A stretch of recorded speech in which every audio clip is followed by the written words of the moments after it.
about the scene. It's like when we fell in love and gave our new romance another chance. It fills my heart with something always new.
Boa noite. Em nome do SESI São Paulo, dou as boas-vindas a mais um Inteligência.com, agradecendo a participação e a presença de todos vocês. Estamos aqui no Teatro do SESI São Paulo e também sendo transmitido ao vivo pela internet. O Inteligência.com é esse encontro, esse bate-papo descontraído, sempre entre nomes importantes da nossa cultura. Esse mês vamos falar sobre futebol, até porque a Copa do Mundo está aí, né? Já começa. Então, a gente trouxe duas pessoas aqui para ter um papo um pouco diferente, para não é exatamente um debate sobre futebol. Eles vão conversar o que o futebol, o esporte, inspira na vida deles. E são pessoas que têm uma bagagem cultural bastante interessante. Por isso pode ser um papo bem diferente. O nosso primeiro convidado, ele é escritor, jornalista. Entre todas as obras que ele já fez, para teatro, cinema, televisão, livros, são mais de 80 obras. 2 dos livros, inclusive, e é por isso que a gente convidou ele especialmente, são sobre futebol. Paris 98, que é um romance que é ambientado na final daquela Copa do Mundo, e também Palmeiras, Meu Amor, Palmeiras, Minha Paixão, ele vai dizer qual é o nome, que virou o filme, O Casamento de Romeu e Julieta. Então, é uma obra literária que foi transposta até para o cinema. Muito bem. Ele acompanhou, como jornalista, cobrindo 2 Copas do Mundo. Ele viu o Brasil campeão, em 94, nos Estados Unidos, e viu o Brasil decepção, em 98, na França. Então, para falar um pouco dessa história e para mostrar para a gente aí como é que o futebol invade a arte invade o futebol, eu chamo aqui ao palco agora Mário Prata.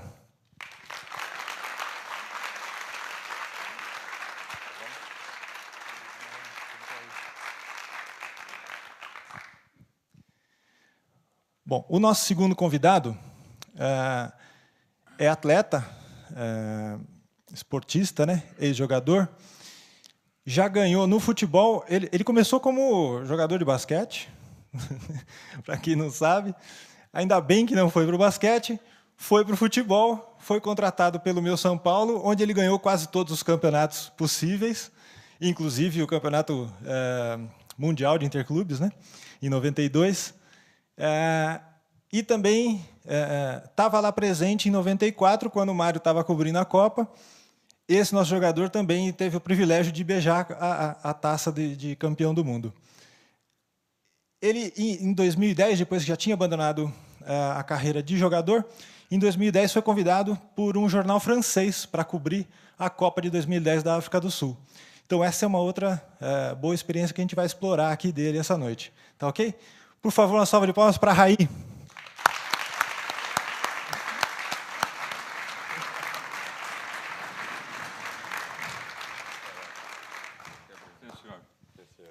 Como vai? Tudo bem? Quer apresentar o nosso mediador? É o seguinte... Fizeram uma sacanagem comigo. Não é sacanagem. Senta aí que eu vou explicar. A gente explica aqui. A minha chefe está ali, eu vou ser despedido amanhã. Boa noite. Ele vai votar, eles vão votar. Ele vai explicar e eles vão votar. Assim. Não, é o seguinte, que ele queria pôr nós dois aqui falando e sem um mediador. E sem mediador é muito ruim, porque eu falo muito, por exemplo. E o Raí, então é bom, então não precisa. E o Raí fala pouco. Aí eu estou tentando convencê-lo há dias. Ele falou uma frase que ele não estava à altura da gente. Aí a gente falou, não é possível. E pegamos essa cadeira ali na coxia. E eu acho que vai ser melhor ele estando aqui. Pronto, você é o nosso mediador, chama-se Jarbas. Muito obrigado. E depois, na hora que vocês quiserem fazer perguntas, vocês façam ao Jarbas, que ele encaminha nós. Como nós estamos ao vivo na internet aqui, eu vou ter que levar o microfone até vocês. Então, tá bom, aí na hora você leva, mas é no final. Em algum momento eu me livro. Quer dizer, as perguntas vão ser no final, né? Isso, aí Então a gente vai fazer isso. A gente vai bater no papo aqui, aí quando você sentir um tema que é legal e tal, você já coloca aqui no meio. Exatamente. Né? E aí, na parte final, então, a gente abre para as perguntas de vocês. Ok? A gente pode começar? Pode, não precisa nem de mim aqui, eu sabia disso. Não, pode começar, mediador, não. Não, a gente estava conversando ali e a gente pode conversar com isso, né? Uma sugestão essa do Mário, mas de falar dessa coisa da literatura sobre futebol, né? Que é a literatura que é o teu campo, mas nesse tema aqui, por ser um fenômeno mundial, né? Tem todo mundo se interessa, só cresce, é uma paixão, é algo que eu como atleta sempre fiz esse exercício, né? Tentar descobrir de onde vem essa paixão, esse fanatismo, essa atração, né? Mas por que não tem isso? Por que isso não tem na literatura? Por que não? Eu tenho uma teoria, não sei se está certa. Eu escrevi 2 livros sobre futebol. Um deles, o Paris 98, é meio real. É um rapaz que ia se casar e comprou um micro-ondas que foi sorteado para ir na Copa de 98. Micro-ondas, né? Foi sorteado e ganhou um pacote platina, que é o mais alto. O platina. É o melhor hotel, o melhor lugar no estádio. E o garoto era loiro, mas ele era um funcionário do Bradesco. E ele foi para lá para vender os ingressos para casar. Só que ele era tarado do futebol. Mas ele prometeu isso para a mulher? Sim, para a noiva, né? Então é baseado nessa história. Então, quer dizer, é uma história sobre futebol, mas com um personagem torcedor. E outro livro que o Bruno Barreto fez o filme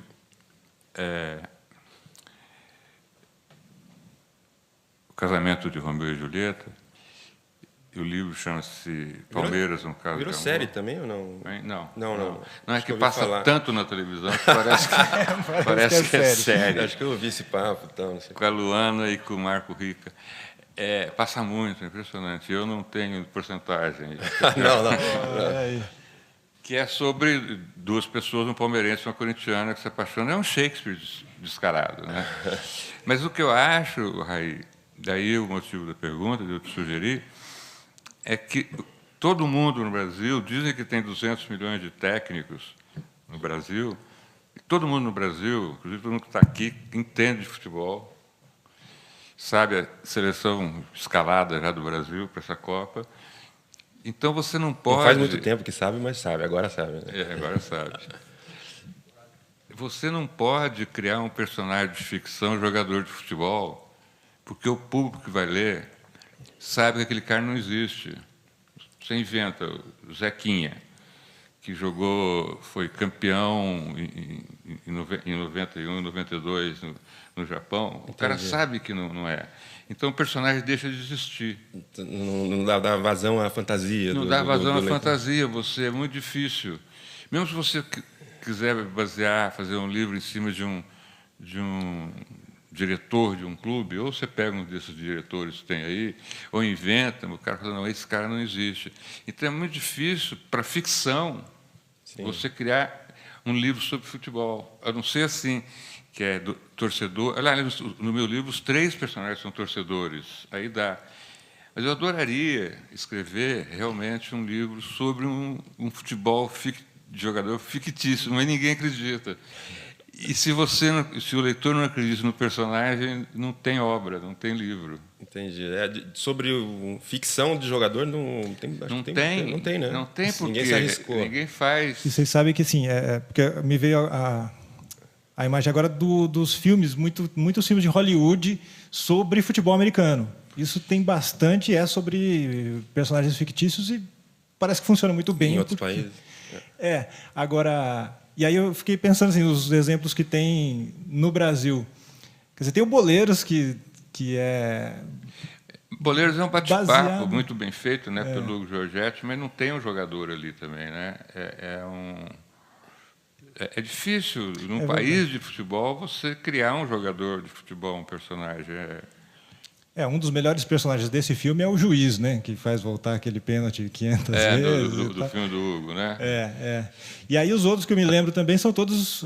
Tá vendo como é que deu certo? Desgraçado. Claro, deixa o cara à vontade. E os outros filmes que eu fui me lembrando também, geralmente é documentário, né? Sobre documentário é outra coisa. Tem o filme que fizeram do Heleno aí também, né? Mas é todo baseado... Mas é uma vida real. Tem um filme do Cantona, que o Cantona fez como ator. Você já viu? Não. Mas também é sobre um torcedor que sonhava com Cantona e tal, e parece que funcionou. Era em inglês, um torcedor inglês que tinha... na vida dele, ele acabava tendo ele misturava, né, os planos dele com o Cantona meio que conversava com ele no imaginário. É bem interessante, mas é verdade, tem essa coisa do torcedor, né? Do torcedor funciona. O torcedor funciona, porque eu acho o jogador de futebol, você e todos os jogadores de futebol, grandes personagens, muito rico. Mas eu não posso escrever um romance com um raiz de personagem. Aliás, tem uma coisa que já me deu vontade de participar de um projeto, óbvio que não tem nada de cinema, televisão ou série. Você fazer um roteiro de campeonato, onde você colocar um jogo que tenha mais drama do que a realidade do futebol, porque tem jogos. Lembra aquela final do Fluminense que estava 2-0 no Maracanã, Libertadores? O time virou. Tem umas coisas. O Corinthians, Libertadores do ano passado, cada jogo, o Atlético Mineiro, né, que defendeu o pênalti no último minuto. Pezinho. Quer dizer, o roteiro que ia ser. Talvez não saísse tão emocionante como é já tem carregado já de surpresas, né? E emoções. Mas falando, você escreveu um sobre que mexe com rivalidade, né? Eu acho que isso é interessante também, né? E falando de rivalidade, agora tem dois jornalistas, né, da Globo News que escreveram um livro sobre, parece interessante, quero ler, fiquei muito curioso, sobre a Argentina, em vários aspectos do futebol argentino e tudo.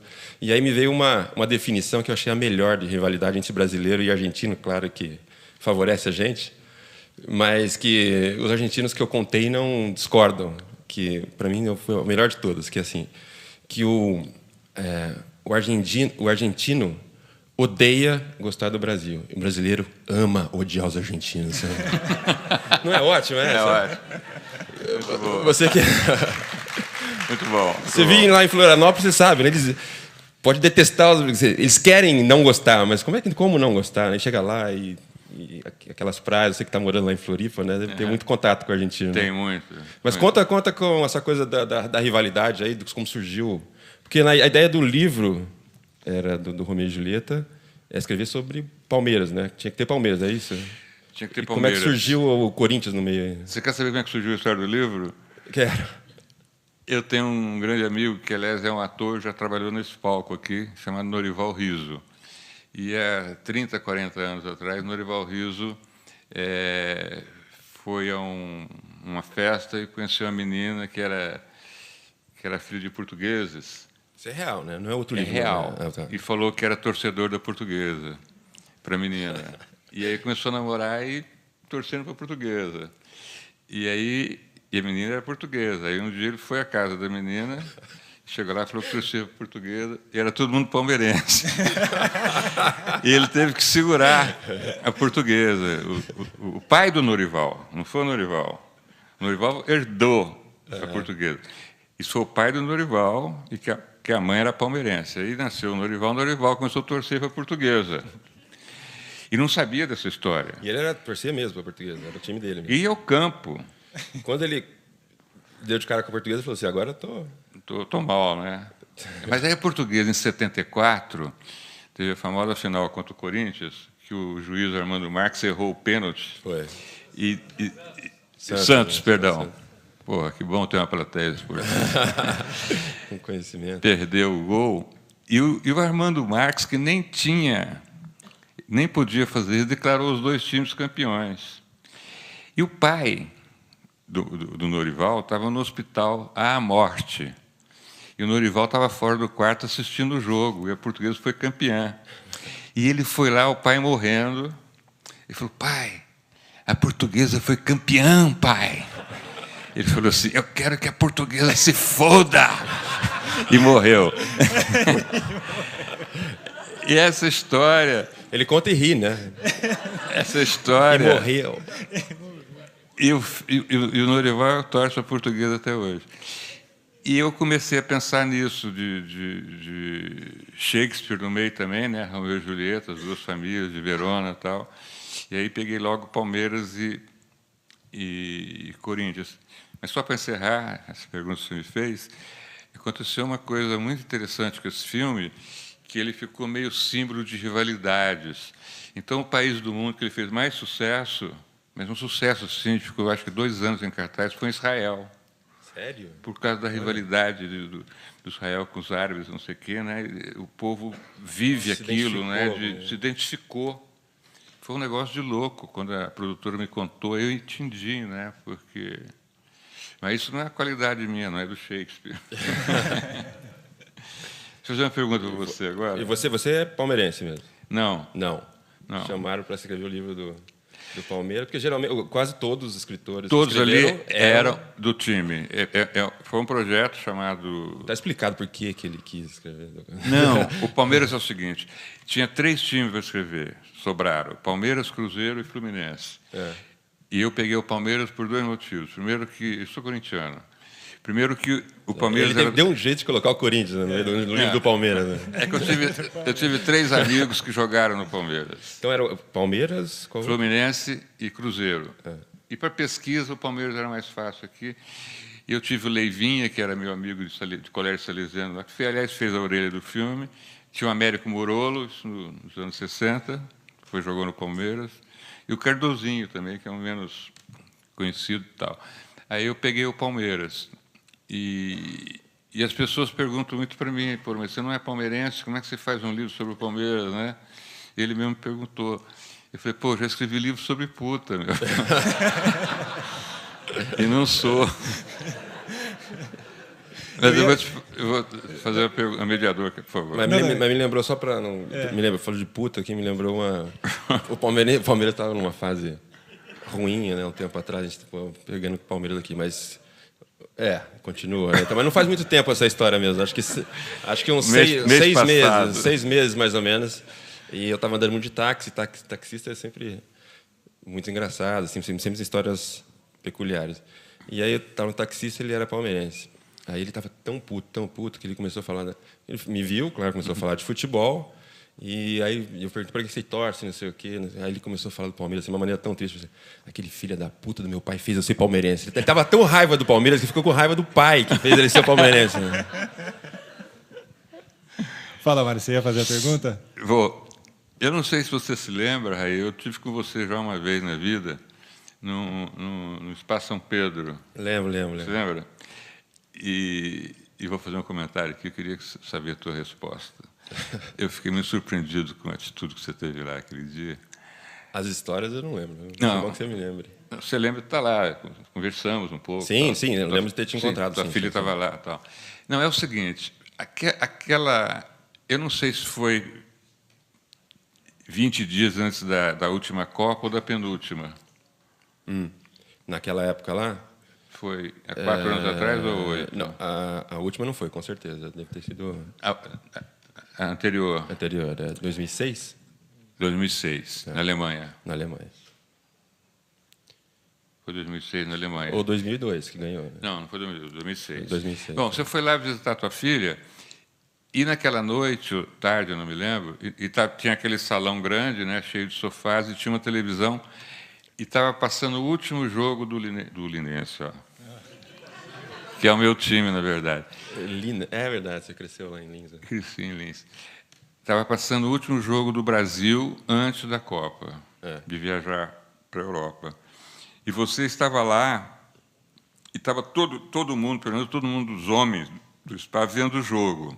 E você ficou sentado com a sua filha, sem tirar o brilho do teu carinho e teu amor, conversando com a tua filha, você ficou de costas para a televisão, num jogo do Brasil. Eu ficava olhando, falava assim, meu, esse cara aí já jogou na seleção brasileira. Você lembra disso? Esse detalhe, vai ver porque eu não assisti o jogo, né? Por isso que eu não lembro. Né? Você não estava assistindo o jogo, você estava de costas. Aí, quando aconteceu alguma coisa, você dá uma olhadinha para trás, assim, mas não era com você aquele negócio, né? Não, é verdade. Como é que é a tua relação com a seleção brasileira hoje? Tem uma coisa assim que é... Tem uma coisa... Eu não estou achando ruim você não estar Sim, não. seguindo a seleção. Não, Entendi. você estava de amor com a tua filha. Claro, Estava não. linda a situação. Não, tava. Não, tem uma coisa assim, eu vou falar curiosidade, assim, tem uma coisa que se... Primeiro, eu não sei se foi por isso, né, mas claro que eu estava ali com a minha filha, estava curtindo ela e não estava tão interessado e tal. Tem um lado de profissional, que já passou por isso, que dá para você segurar um pouquinho, segurar à vontade e tal. Mas eu acho que eu devo ter, não lembro, mas eu devo ter se sentado de forma estratégica de costa. Não, você estava de costas. Estratégia de costa, porque tem aquela coisa assim que pode ser... Se tiver perto, não tem como... Não, é como se fosse para mim, assim, se passar uma bola aqui, eu não consigo me segurar, eu quero tocar, quero brincar e tal. E futebol também. Eu não faço questão, assisto muito pouco futebol. Dá para aumentar isso aqui? Porque está todo mundo aqui... Não dá, será que dá para... Acho que não, mas dá dando para ouvir, né? Levantar assim, agora melhorou. E eu não assisto pouco futebol. Assim, quando está passando assim, não tem como eu não... Uma coisa mais forte do que eu querer olhar, mas eu não... A minha relação com o futebol em si, eu assisto os melhores jogos, quando estou em casa sem fazer nada, não sou daqueles que... Tem muitos ex-jogadores que... Botafogo ou São Paulo? Torcer? De Ribeirão Preto? Botafogo de Ribeirão Preto? O Botafogo caiu bastante, senão eu assistiria, né? O Molinense também caiu bastante, mas eu não paro. Não, mas a minha relação com São Paulo depois foi muito profunda, né? Mas eu, obviamente, esse ano fui no Campeonato Paulista, fui assistir o jogo do Botafogo lá no estádio. Mas com a seleção, eu acho que já tinha... Eu acho que conseguir, para mim, deve ter sido muito fácil, porque tem uma coisa assim que a gente pega mais rápido, né? Muito mais rápido. Por exemplo, a gente tinha sido campeão, fiz 2006, tinha sido campeão da Copa das Confederações, tinha aquele quadrado, Kaká, Adriano, não sei o quê. Papai, eu já sabia mais ou menos, aquele jogo não ia mudar muito o que ia acontecer na Copa. Sei. E eu acho que assim, porque eu sabia, podia ganhar, podia perder, não ia mudar, porque já tinha uma história que, para mim... A gente está vendo o jogo, às vezes eu vejo o jogo assim, chego 30 minutos, eu falo, puta, perdi os 15 primeiros minutos. Aí eu assisto 5 minutos, eu sei o que eu perdi e o que eu não perdi. Sei. Não precisei perder. E sabe o que vai ser. O estilo do jogo, é impressionante, assim. Gostou, deve ser você também com livro, né? Você pega o livro no meio, assim, você vê, você sente já o que você está vendo ali, o estilo e tudo. E no jogo, assim, às vezes eu fico com raiva, eu quero assistir esse jogo, eu chego, puta, perdi 15 minutos. Eu chego 5 minutos, eu já sei o que aconteceu e muitas vezes eu falo, puta, não perdi nada, já sei, e assisto só mais 5 e saio. Mas outras vezes não, outras vezes eu falo, puta, esse jogo tá demais. Então eu acho que essa coisa da relação, não é questão de relação com o futebol e que a gente pega muito rápido, já sabe mais ou menos, sabe quando o ambiente está bom, quando o ambiente está ruim. E provavelmente, se tivesse uma coisa indecisa para a Copa do Mundo, não sei o que, talvez eu estaria mais curioso de assistir. Então, naquela época, acho que foi isso. Sorte da minha filha. Né, não, estava muito bonito. Não, mas eu estava... Bom, então, vou fazer aqui usar do meu poder de mediador. Por favor. E aí que você falou que naquele momento você já conhecia mais ou menos a estratégia da seleção, o jeito de jogar e tudo mais. E agora, para esse ano? Já está sabendo? Essa pergunta não estava. Pode sair. Vamos ter que falar de Copa do Mundo. Não, olha, o que eu falei, se não tivesse havido a Copa das Confederações, antes da Copa das Confederações não tinha time, né? Não estou aqui criticando quem estava antes, o Mano, ou talvez, né? Mas fez muito experimento e tal, e estava muito próximo, né? Estava atrasado, estava igual às obras, né? Estava muito atrasado, quer dizer, atrasado, acho que talvez menos que as obras, mas está muito atrasado.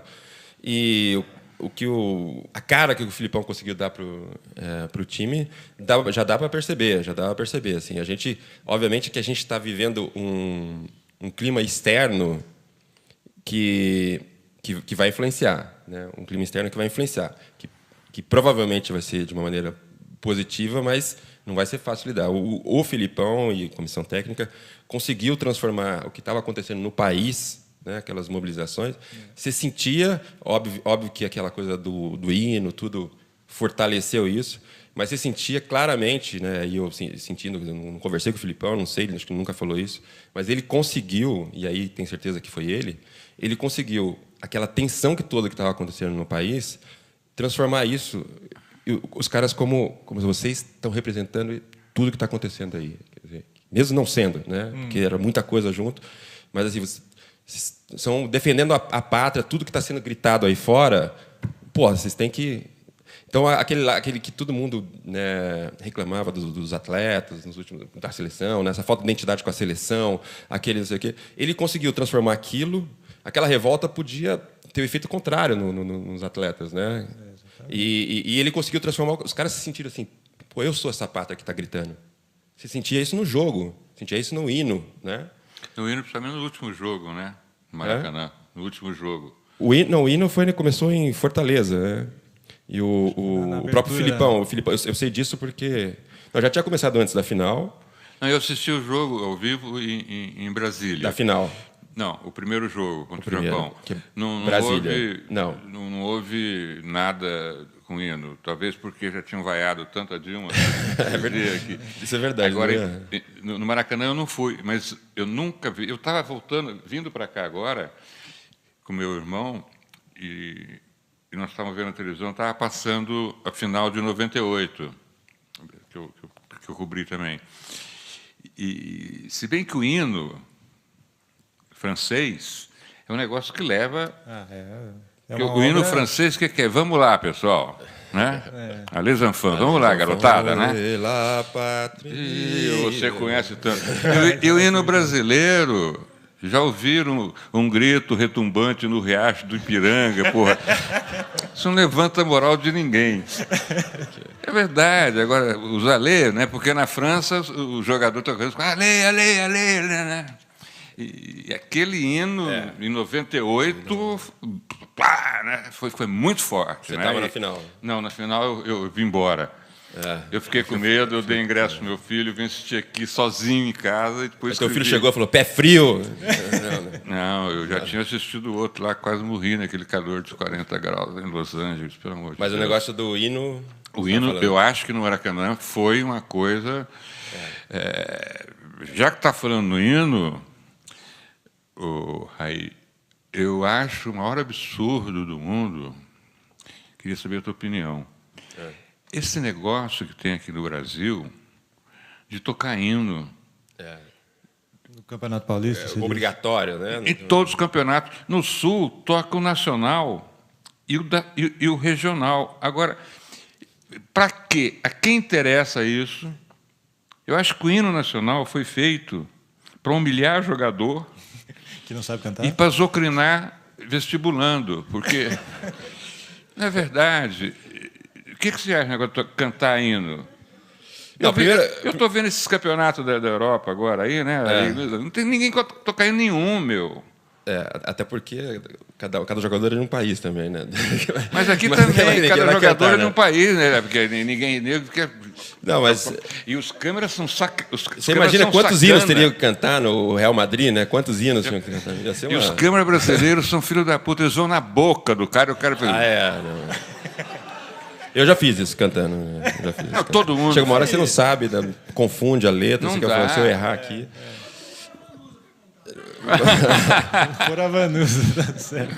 Mas o. Não, mas você acha que é legal? Há quem defenda por a questão cívica, não sei o quê. Primeiro de tudo, assim, acho que pelo princípio, você obrigar todo jogo a tocar, uma coisa meio que automática, meio hipocrisia, ninguém, né, fica é ao contrário, acho que dá o efeito contrário, né? Na minha opinião, dá o efeito contrário, porque você começa a desprezar aquilo, canta todo jogo, não, você sabe que vai cantar. Vai broxando o jogador entra lá para jogar e fica lá naquele negócio. E lá em Florianópolis toca o brasileiro, depois toca o catarinense. O cara não sabe brasileiro, imagina o catarinense, que nem o governador sabe. Eu fico lá toca o catarinense também? Toca, e no Rio Grande do Sul toca. No Sul sabia. Lá eles cantam. Lá eles cantam. Não, mas gaúcho é separatista, não vou nem comentar isso aqui, pode ter algum gaúcho aí. É outro país. Mas agora estão cantando. Mas essa questão da seleção foi... O Filipão chegou a falar que, assim, que perguntaram para ele onde que foi a virada na Copa das Confederações. Eu não lembro se foi o segundo ou terceiro jogo, mas foi Fortaleza e ele falou isso. Ele falou assim, na hora do hino de Fortaleza foi ali que a gente deu a virada. Não, foi importante. Foi Fortaleza. E a partir daí os outros estádios começaram a repetir. Eu estava no Maracanã, uma coisa, e você via, né, e aí falando como jogador, né, quem está ali dentro, eles estavam abraçados. Não, eles estavam levando a sério. Eles não conseguiam ficar parados, né? Tanta energia, assim, era uma coisa. Eles começavam a pular e acabava o hino assim. Vamos lá. Nunca tiveram feito isso, né? Desculpa. Isso é forte, mas aqui Porque eu sou de um tempo, Raí, que os times entravam em campo sozinho, correndo, e ia para a torcida, rojão, né? Agora entra com 50 moleques, uns pentelhos, que cada um entra com criança no colo com uma madeira, aquela coisa ali arrastando, né? Quem inventou isso, porra? Né? Primeiro entra com as crianças, depois toca o hino, depois tem um minuto de silêncio. Todo jogo tem um minuto de silêncio, quer dizer... Eu acho sacanagem que um minuto não dura um minuto. É deprimente. O cara começa o jogo... Não, o cara começa o jogo, brocha. Não, desculpa, mas... E é o seguinte, é sempre um conselheiro que morreu, a mãe de um conselheiro, o tio do conselheiro. Mas é verdade que lá fora não tem, nenhum país tem, né? Lugar nenhum do mundo. Não, e outra coisa, basquete não tem minuto de silêncio, vôlei não tem minuto de silêncio, natação não tem, né? Vai dar o tiro, minuto de silêncio. Só o futebol. É um horror. Bom, deixa eu pegar um gancho aqui que você falou, a gente está falando aí da influência que teve as manifestações. Agora, na seleção, né, nos jogadores exatamente. Agora, me pareceu, na época das manifestações e tudo mais, que, enfim, a revolta era muito mais contra a FIFA e contra, sei lá, talvez os dirigentes que estão usando dinheiro, talvez indevido. Como é que vocês veem essa coisa aí da organização da Copa? Precisava de uma Copa? Vou começar porque o Mário dá uma visão mais ampla, falando de... Eu vejo da seguinte forma, eu acabei não respondendo a sua pergunta, então acho que o time embalou na Copa das Confederações, acho que tem boa chance, já tem a cara, acho que já deu aquele que você perguntou, né? Se essa seleção, acho que tem condições de ganhar, mas eu falo assim que é uma seleção que se fosse fora do Brasil, a Copa não seria a favorita, né? Até porque começou muito tarde, aquela coisa, faz um ano que começou a engrenar, muito pouco tempo. A Alemanha há 8 anos com a base, a Espanha. Então, se fosse, acho que o Brasil não teria nenhuma chance se fosse fora do Brasil. Estando no Brasil, com aquele clima, aí sim vira favorito. Agora, a questão das manifestações e da FIFA, eu já fui amadurecendo, a gente vai tendo os acontecimentos, a gente vai também tendo... Para mim, assim, independente da Copa das Confederações, pelo menos o que eu vi nascer aqui com a reivindicação dos ônibus e tal, não sei o quê, não tinha nada a ver diretamente com a Copa e mobilizou muita gente independente da Copa. Esse foi o movimento foi o mais bonito dos últimos tempos do país, e nas primeiras manifestações você não via.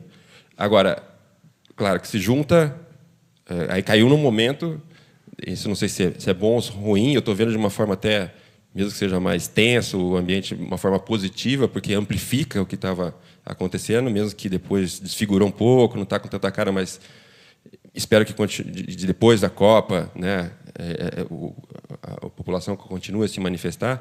Mas eu acho que não só os gastos, mas a postura, aí eu acho a postura da FIFA arrogante.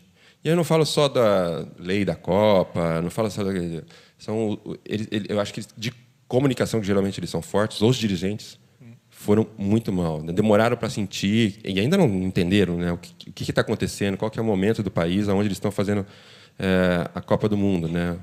Outro dia o Platini falou que os brasileiros deviam ficar quietos durante um mês, depois voltava. Como que você pode controlar um negócio desse, né? O Blatter, cada vez que fala, o brasileiro falou outro dia que o brasileiro é bonzinho, mas o Brasil tem que trabalhar, o brasileiro tem que trabalhar mais, o brasileiro tem que trabalhar mais, né? Então os caras não estão, e essa postura é muito arrogante, né? Muito, sem contar com a postura arrogante historicamente, né, da FIFA. historicamente. Então, isso para um movimento social, né, num evento desse que toma esse porte. E o que me levou a ter mais convicção disso, eu vou falar. Falam da Olimpíada também, mas não falam do COI. A postura é diferente. Não estou defendendo o COI, já teve várias, mas eu acho que vão nas Olimpíadas pode ter manifestações contra os gastos, superfaturamento e conforme for aparecendo, mas eu acho que essa postura arrogante, para mim, se comprova nisso. Quer dizer, você não tem, mesmo que a FIFA seja mais popular aqui do que o COI, mas você não vê uma postura tão arrogante do início do COI. O COI entrou agora preocupado, né? Preocupado, colocando alguém aqui, está preocupado com o tempo, o que é natural.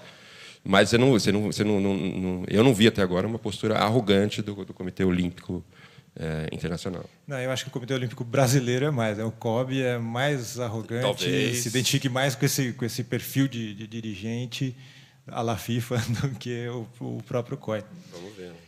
Mário, e aí, eu vejo, eu concordo em gênero e grau com o começo de tudo que o Raí falou, de como começou o movimento, não tinha nada ligado ao futebol e foi virando isso aí, fora a Copa, volta Lula, não sei o quê.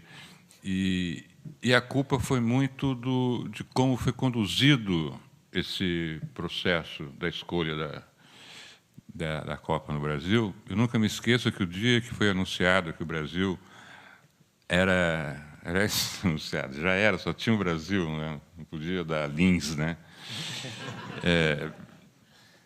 O Lula estava na primeira fila, ele deu um pulo e um murro no ar. Como se fosse o Pelé? Isso, ele fez isso. Todo mundo deve lembrar aqui. E eu tenho certeza, naquele momento, ele não tinha feito umas contas que a Copa ia ser 2 meses e meio antes da eleição do segundo turno, do segundo mandato deles, do PT. E esse deles aqui não vai nenhuma crítica ao PT. O que aconteceu, eu acho, e que misturou o esporte com a política, é que houve uma confusão aqui no Brasil por culpa do governo, e principalmente da presidente Dilma, que eu, inclusive, assinei um manifesto por ela quando ela foi candidata, e não retiro, mas ela agiu muito erroneamente, que eles começaram a achar que a Copa era do Brasil. A Copa não é do Brasil, a Copa é da FIFA. É uma Copa da FIFA. Aliás, eles obrigam, não sei se você já viu, né? Eles obrigam todos os parceiros, imprensa, a falar Copa do Mundo da FIFA. Da FIFA. E de vez em quando, cada vez é num país. Então, cabe ao país fazer o que a FIFA quer para a Copa ser no país. Aí a Dilma começou a falar que a Copa não é dela, e nem nossa. A Copa continua, e até o último dia, no meados de julho, é da FIFA. Se der merda, é da FIFA. Se não der, é da FIFA. Claro que se der uma confusão com manifestações populares, o que eu não acredito que vai acontecer, porque teve essa prévia agora, aí teve 21 mil pessoas no Brasil inteiro, e naquela época, como você falou, foi um movimento de massa maravilhoso, de 500 mil pessoas na rua, jovem, meus filhos estavam todos lá, né? Achei aquilo lindo, e depois, como você falou, foi deturpando. Então, essa coisa da Dilma puxar para ela ir na votação, na escolha dos times do sorteio, e fazer aquele discurso, vai ser a Copa das Copas, ela não podia fazer aquilo. Eu não sei se ela está querendo chutar o cargo dela, entendeu? Porque, se não for a Copa das Copas, vai deixar de ser Copa da FIFA, vai virar a Copa do Brasil, e que nós não ganhamos. Qual é o risco? E aí, voltando atrás, na primeira pergunta que você fez por aí, o caso do Brasil ser favorito ou não, o Brasil foi 5 vezes campeões do mundo, e no de 94, o Raí, você vai me desculpar muito, Mas eu sempre falo que o Brasil não ganhou aquela Copa, os outros que perderam. Que o Brasil pegou times muito fracos, os times foram caindo. O Brasil se classificou por causa da bundinha do Romário, naquele chute do Branco, né, que o Romário tirou a bundinha assim, e foi o terceiro gol contra a Holanda, ele podia ter parado por ali, né? Mas nos outros 4 títulos do Brasil, o Brasil tinha, no mínimo, em todas as 4 seleções, 6 gênios. Posso falar aqui se você quiser, todos. Né? Sendo na de 58, tinha mais. 58, eu acho que foi a melhor seleção do Brasil de todos os tempos. Né? A de 70 é considerada a melhor, a de 70 não tinha reserva. Se você for ver os reservas de 70, era... Porra. E a de 58 era Gilmar Castilho, Djalma Santos e De Sordi, Bellini e Mauro, Pelé e Didas, Zagallo e Pepe, Garrincha e Joel. Era um timaço. Né? Então, eu tenho medo dessa coisa do Neymar, que o Neymar é o único cara do nível que tinha, por exemplo, na última versão dos campeões, nós tinha o Ronaldo, o Ronaldinho no auge, o Rivaldo, 3 campeões do mundo, 3 melhores jogadores do mundo na sequência. Tínhamos uma defesa maravilhosa, tinha um goleiro sensacional, que era o Marcos, né? Tinha Cafu, tinha quem mais? Esse time aí maravilhoso. 2002? É. Tinha Edmilson, tinha Edmilson, Lúcio, hein? Roberto Carlos. Roberto Carlos eu não gosto dele, não, porque ele foi muito mal na Copa de Paris. Eu estava vendo com o meu irmão agora, o primeiro gol do Zidane, ele estava lá na bandeirinha, assim, ele resolveu bater uma bolinha assim para cobrir o jogador, errou, a bola saiu para fora, o cara bateu o escanteio, o Zidane entrou de cabeça. No segundo, a bola entrou no meio da perna dele. E o locutor falou em francês que a coxa dele era muito gorda para ele ter fechado a perna na hora. Mas tinha o Roberto Carlos em grande momento. E eu vejo agora não é a cobrança, mas uma esperança muito grande no Neymar. Eu acho que o resto, por favor, você me retruque aí, o resto não está à altura do Neymar, sabe? Eu acho que é tudo jogadores bons, entendeu? Né? Mas um Hulk, pô, não é um Didi, né? Não é um Rivaldo, sabe? Se tiver algum parente dele, que eu acho meio difícil. Sabe, o Júlio César já falhou contra a Holanda na outra Copa, sabe? Não sei, eu tenho medo. Você acredita mesmo? Eu acredito que não vai ser fácil. O Brasil não é melhor, como eu falei, o Brasil não é o favorito. Não, eu também quero acreditar. Mas eu acho que não tem time para isso. Eu também pego aí, assim, qual é o time, né, quais são os times que estão muito melhor que o Brasil. Tem a Alemanha, que também já caiu um pouco, na amistoso contra o Chile, teve problema. Agora, né? Então, é uma competição, né? É uma competição, tem que ter alguém melhor. E o Brasil embalando com a torcida tem eu falo, se fosse fora do Brasil, você não teria chance nenhuma. Mas tem essa energia tem um peso gigante, assim, essa coisa. Mas você não acha que se estiver 0-0 no intervalo com a Croácia, os caras vão começar... Você não acha? Mas isso é um bom provocador também, né? Tem essas situações. É verdade. Na Copa das Confederações mesmo, contra o Japão, foi a estreia? Na estreia, o Neymar fez gol com 10 minutos, né? Foi lindo. Ajuda muito, lindo. Né? Maravilhoso. Fora da Fez 10 minutos. Talvez, se tivesse terminado 0-0, ia mudar essa relação com a torcida, né? Você tem razão. Porque a torcida você sabe, é muito melhor do que eu, que é a torcida, né, meu? Mas eu acho que... Eu tenho a impressão, assim, que uma Copa no Brasil... Querendo ganhar, o time... Você pode até vaiar, assim, mas começou o segundo tempo, pode vaiar no intervalo, que a gente foi para o intervalo, mas começou o segundo tempo, não tenho dúvida que vai aí, mais uma pergunta íntima, pessoal, para você.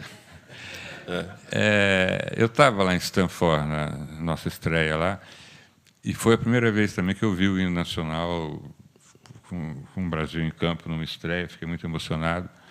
Gravei um gravadorzinho que eu tinha, é muito emocionado. Quem nunca foi a uma Copa, eu aconselho, é um negócio, mesmo quando a gente perde, é um negócio... Não, é um encontro de 32 países, você encontra com as pessoas na rua. Na Copa da França foi incrível por isso, você ficava andando ali, Champs-Élysées ali, gente do mundo todo. O mundo todo, aí você via um cara, um árabe, se trocava roupa com um cara e tal, e entrava num bar, tinha uns escoceses tocando, aí você sentava junto, é muito bonito, é emocionante. Esse ano, mesmo que eles não queiram, eles vão estar, né, na Copa do Mundo. Né? É verdade. Mas eu queria te perguntar o seguinte... você começou como capitão da seleção brasileira e eu achei que naquele teu primeiro jogo você jogou muito bem. Não é porque eu estou conversando com você aqui, não. Eu fui eleito o melhor em campo, né? Por que você saiu? Essa que é a pergunta. Não, eu achei mesmo, meu. Eu achei que você jogou muito, muito. E aí, pá. Eu saí no terceiro jogo, né? Os 3 primeiros eu joguei como titular. E eu saí, na verdade, no 4º jogo. E o primeiro jogo eu fui eleito melhor em campo. E o que aconteceu foi que aquele time, depois de 90, né, a gente reestruturou, fez uma boa preparação. E nas eliminatórias, o Brasil estava 24 anos sem vencer. Né? E eu estava há 91... Né, que começou a era Tele lá, né? 91, 92 e 93, que foi na eliminatória, eu era o capitão da seleção, capitão de São Paulo, e o São Paulo naquela época jogava, eles falam hoje, muito jogo, 70, o São Paulo jogava mais de 90 jogos por temporada. E nas férias eu ia jogar na seleção. Estava um tempo desgastado um pouco. Estou falando isso não na Copa do Mundo, na eliminatória. E quando chegou na eliminatória, o Brasil nunca tinha perdido um jogo de eliminatória. Nunca. Nenhum. E estava aquele ranço, não só de 24 anos sem vencer, mas um ranço também da Copa de 90. Lembra que os jogadores fizeram greve e não sei o quê e tal, e perdeu para a Argentina. E ficou uma coisa muito negativa de 90. E que tinha alguns jogadores de 90 que estavam em 94, né? Vários, aliás, né? Ricardo Rocha, Dunga, Ricardo Gomes e vários jogadores. Milha.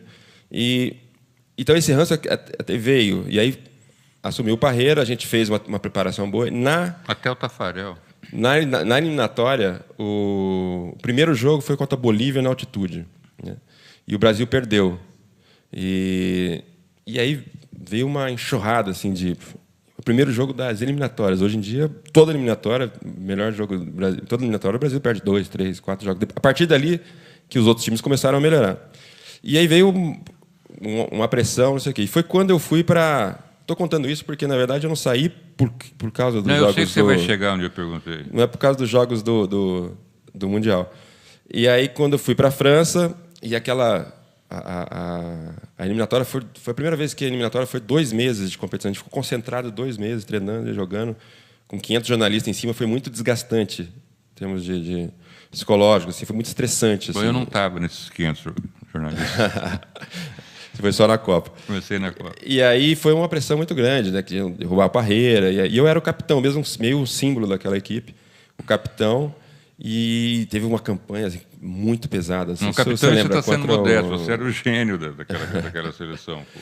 Aí, bom, participei de tudo. Aí eu fui para a França, sem férias ainda, né? Saí da Copa das eliminatórias. Fui para a França, que lá tinha também que ser tinha sido campeão do mundo. Os caras estavam esperando os melhores jogadores do mundo e tal. E eu ali tinha adaptação, tinha tudo. Mas na época da Copa, né? Teve uns 4, 5 meses na França que foi complicado. E aí ficou aquela coisa, tinham os cristos, né? O capitão não está legal, como é que pode, não sei o quê. Né? Então, quando chegou na Copa, tinha uma atmosfera, um ambiente que era totalmente contra a seleção, mas muito personalizada no Parreira, em mim, tiver um ou outro. Né? Então, estava muito esse ranço. Acho que era mais Parreira e você. Com certeza, muito mais, qualquer outro. Aí, E aí jogamos o primeiro jogo. E aí você foi bem demais no primeiro jogo. O segundo jogo ganhamos de 3-0 de Camarões. Não joguei bem, não joguei tão bem, mas não joguei mal. Jogou bem. E no terceiro jogo, todo mundo jogou mal, né? O time inteiro jogou mal, que foi contra a Suécia, Sim. que a gente está perdendo de 1-0. E o Romário fez aquele gol. Foi 1-1. E no final foi 1-1, classificamos.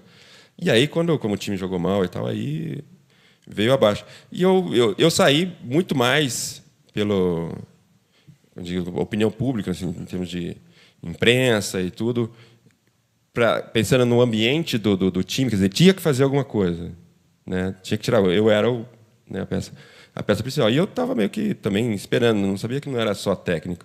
E aí ele me tirando, incrível, e eu acho que isso deu, em termos de, eu acho que eu vejo os jogos, né, da Copa de 94, eu tenho certeza que eu poderia ir até e fazer uma grande Copa do Mundo, mesmo não tendo jogado bem o terceiro jogo da Copa do Mundo. Não tenho certeza. Esse jogo ninguém jogou bem.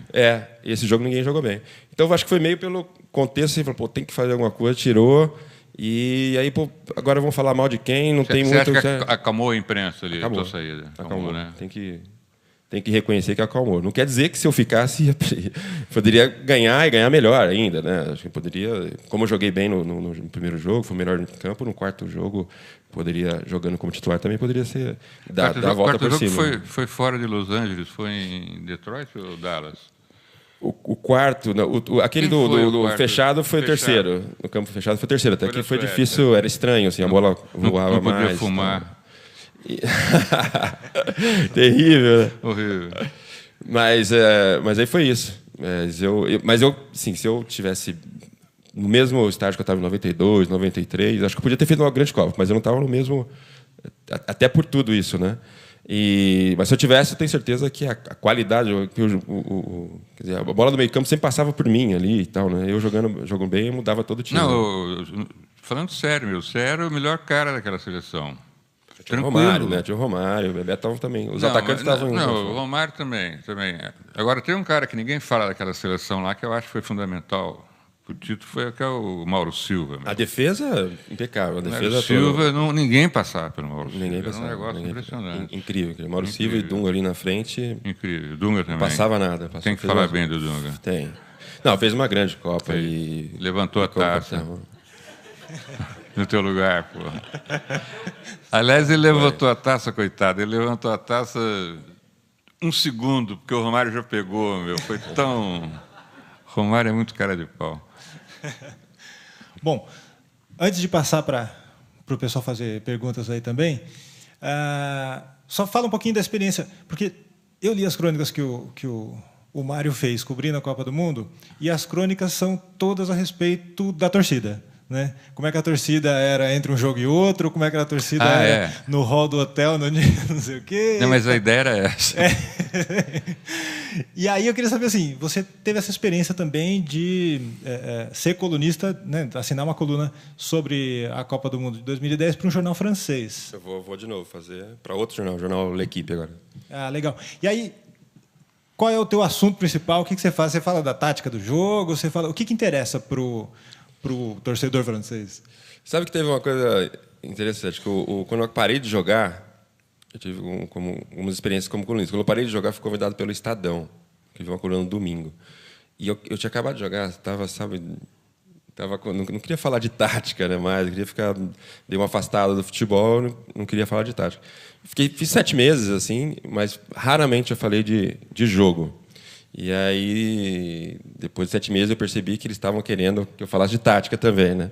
Mas na Copa do Mundo da Alemanha, eu escrevi para o jornal francês, aí fui falando mais do jogo mesmo, da tática, e eu gostei de fazer aquilo, Esse ano, o L'Équipe, eu vou escrever na Copa e escrevi uma vez por mês para a revista deles, mensal. E eles me deixaram, adorei fazer, assim, me deixaram o que é esse clima do Brasil, o que é, porque ninguém estava entendendo muito o que estava acontecendo, né? Agora que eles começaram um pouco a entender aqui no Brasil. Então, e durante a Copa eles gostaram tanto dessas primeiras que eu falei do futebol brasileiro, da história um pouco do futebol, essa relação do brasileiro com o futebol, da identidade, né, de toda essa relação do brasileiro com o futebol, música com o futebol. Então, a última crônica, por exemplo, eu adorei fazer. Que eu fiz, e aí dei uma pesquisada, claro, não estava tanto. Foram as músicas que falavam de futebol, e descobri algumas coisas, né, pesquisando. E eu fui contando a história do futebol brasileiro e falando citando a música, colocando o link para eles ouvirem e falando frases da música que representava o que foi aquela Copa ou aquele momento, né? E aí eu descobri que a primeira música foi um chorinho instrumental e chama 1-0. 1-0, e é maravilhoso o chorinho, maravilhoso, não instrumental. E aí, pô, muito, muito rico. E aí aí chegou na Copa de 70, que é a ditadura, aquela coisa, 90 milhões, hein? Aquela coisa para o regime, né? 70 milhões.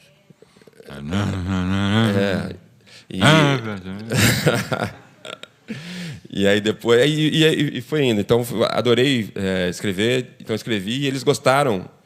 E falei sobre o clima no Brasil, depois então eles deixaram eu livre para escrever, se eu quiser escrever sobre o time também e tal.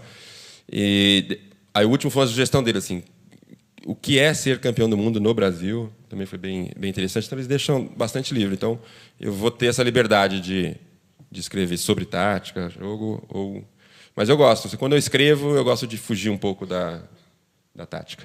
Do comentário esportivo. Do comentário né? esportivo.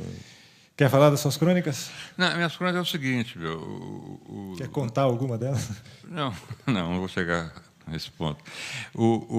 Na época, o diretor de redação do Estadão era o Aloysio Maranhão, e ele sacou o óbvio, né?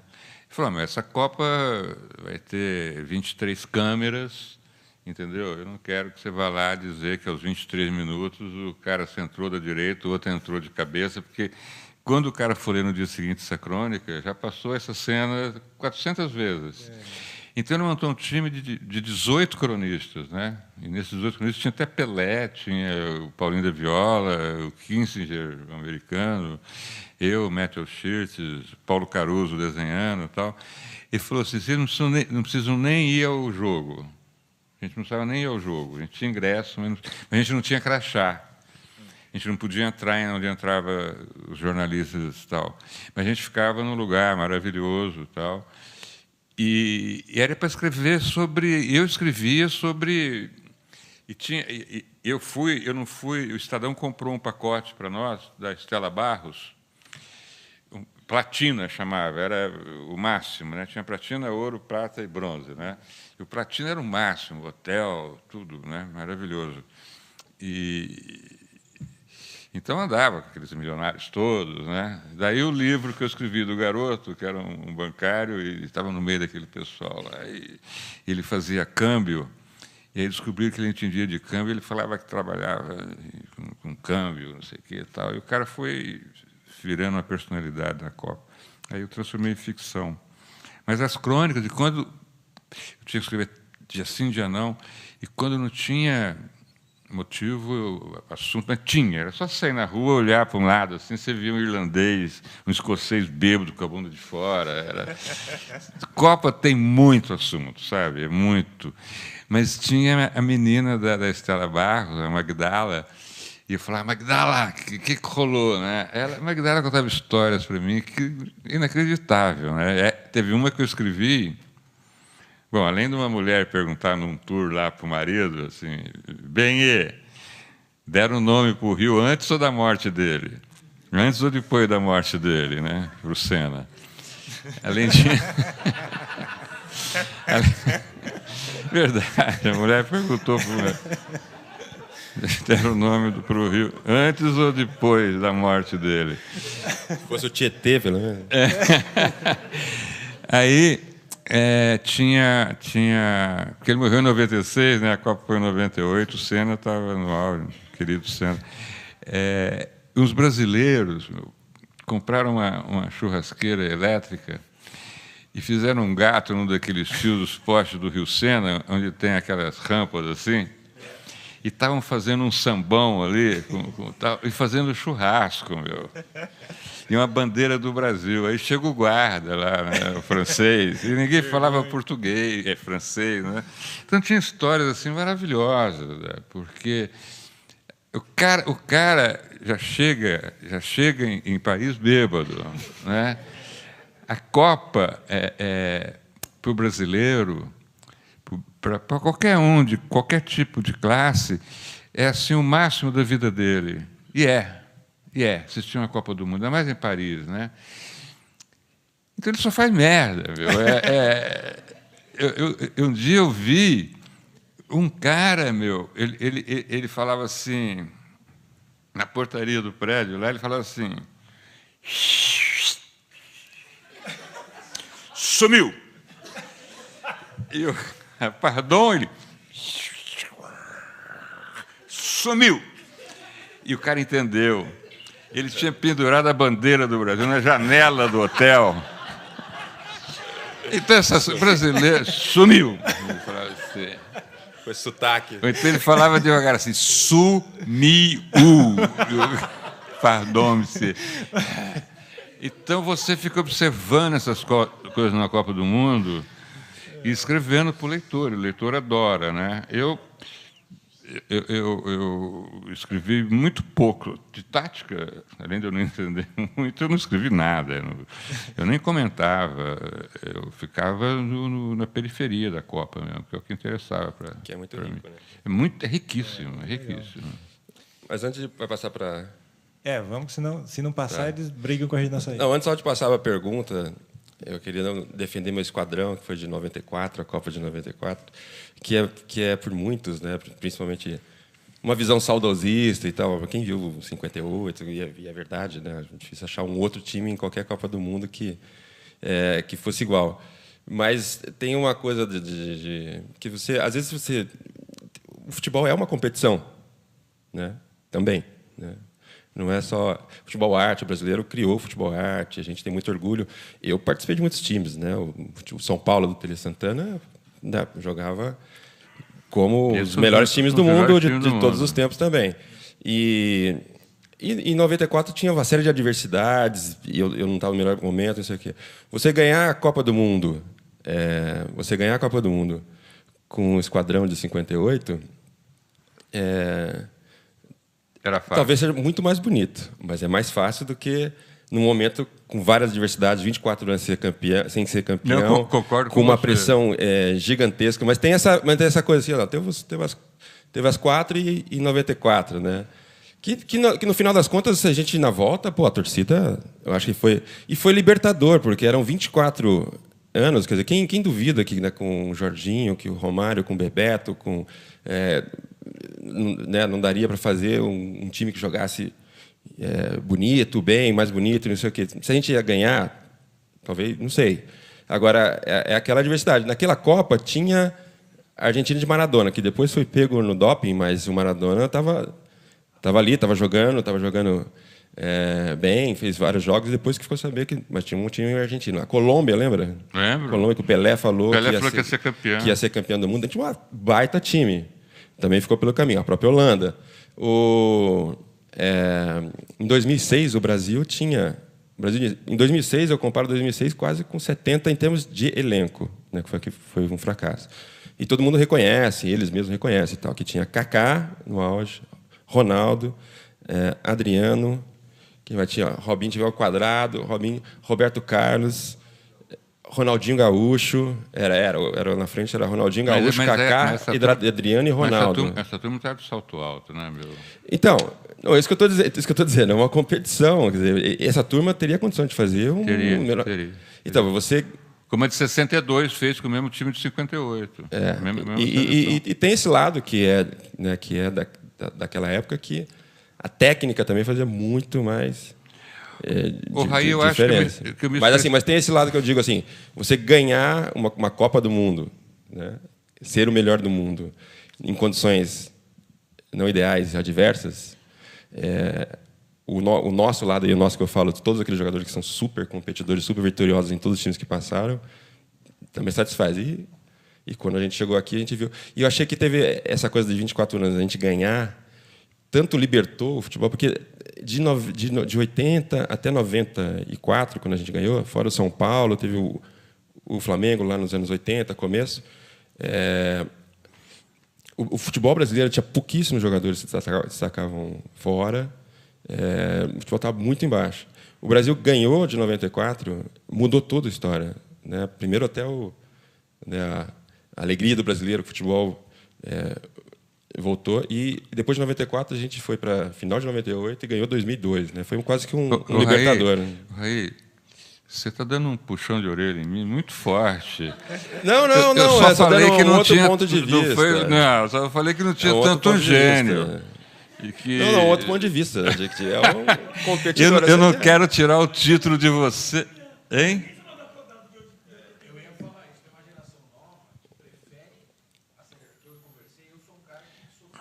Peraí, só um minutinho, então. Tem muita geração que fala que não, Deixa já ouvi muito, falou assim, eu gosto de público. futebol por causa de 94, Quero tirar Já teu começou. título. Eu sou de uma Quero tirar geração- teu título não, pelo amor de Deus, pô. Eu sou de uma geração que curtiu muito a seleção de 82. Eu falo até que acho que a seleção de 82 fez um grande mal para o futebol brasileiro. 82, né? Fez um Porque maravilhoso. eu sou fã do Tele, sou São Paulino, obviamente. Vibrei muito com você no Morumbi várias vezes, não tenha dúvida disso. Vai fazer mal eu também. Não, eu acho que fez mal por um fator, não é isso. É porque ela fez o futebol brasileiro ficar extremamente pragmático. A gente começou a importar demais o estilo europeu de jogar. Porque não ganhou. Você tá Porque dizendo. não ganhou. E tem uma geração mais nova, que eu estava conversando isso no WhatsApp um dia com o pessoal que é mais novo, e falando isso, falando assim, não, mas no 82 não ganhou, eu sou muito mais a seleção de 94. Futebol por futebol, eu prefiro muito mais a de 82, entendeu? Não estou dizendo. É o que eu falo, acho que você foi sacado. Eu acho que você foi sacado erroneamente da seleção. Eu acho que o que você explicou aí tem muito a ver, certo? Tá, que foi Eu que estava você foi louco para ouvir essa explicação para um dele. cala-boca para a imprensa, porque estava pegando pesado mesmo, tinha os 24 anos sem ganhar, o Brasil vai fazer vexame, aquela história. E eu acho que acabou pecando o futebol. A gente ficou com um futebol extremamente pragmático, tanto que meu pai falava isso, meu finado pai falava isso. Foi a primeira Copa que foi disputada nos pênaltis. Foi 0-0 e foi para os pênaltis. E tem uma mudança, né? Evolução natural do futebol, né? Tática, teve a revolução da Holanda em 74, teve o preparo físico que começou a fazer muito mais diferença, a tática, depois teve um momento defensivo. Por exemplo, o Barcelona, vamos pegar aqui uns 3, 4 anos atrás, que ganhou tudo, e a Espanha, vocês perceberam, teve uma revolução tática, que é o seguinte: todo mundo, e aí quase que 100% dos times, a regra, desde que eu jogava, assim, vamos esperar o outro time sair, você vai ter mais espaço para contra-atacar. O Barcelona e a Espanha, logo em seguida, começou a marcar na frente, tomar a bola na frente. Falei assim, não, quanto mais a gente ficar com a bola, mais a gente vai ter o controle do jogo, menos a gente vai cansar, e uma hora a gente vai, com movimentação, vai entrar. Foi uma revolução isso. E tornou o futebol muito mais agradável, né? Se não fosse o Barcelona e a Espanha,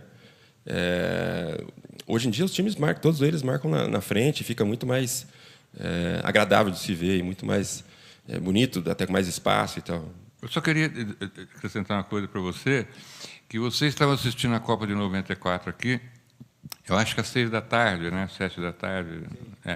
Nós estávamos lá ao meio-dia, na Califórnia, e era 40 graus. Era uma coisa absurda. Para eles estavam lá dentro e para nós estávamos aqui fora. E o último jogo, que a Itália estava morta, o Brasil também, mas a Itália mais, quando foi para os pênaltis, eu não tinha condição, juro por Deus, de ficar sem comer. Eu fiquei deitado nas cadeiras assim, vendo.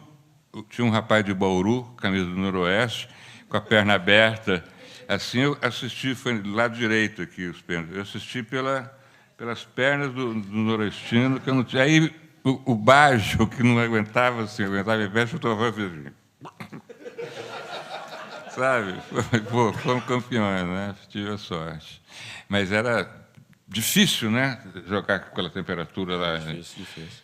Agora, e outra coisa também é que as coisas vão mudando, né? O Brasil, por causa de todos esses craques geniais, não sei o quê, o Brasil, acho que para o resto da vida vai ter sempre...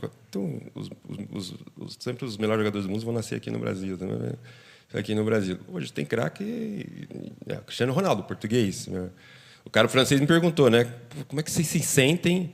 O melhor jogador do mundo é um argentino e um português, né? Pô, eu não assumo, eu tento achar um, não é possível. Não, o Neymar, calma, espera um pouco, que vai chegar lá. A gente não aceita, né? Eu também, eu me incluo, sim, não aceita. Mas, cara, o mundo inteiro joga futebol. Quanto mais passa o tempo, mais o mundo passa jogando, mais vai surgir jogadores em outros países, e a gente vai ter que engolir melhores jogadores de outros países também, e não ter o melhor time, mas tentar jogar bonito, tudo bem. Isso também não abre mão. Muito bem. Mais alguma pergunta aqui atrás? Espera aí.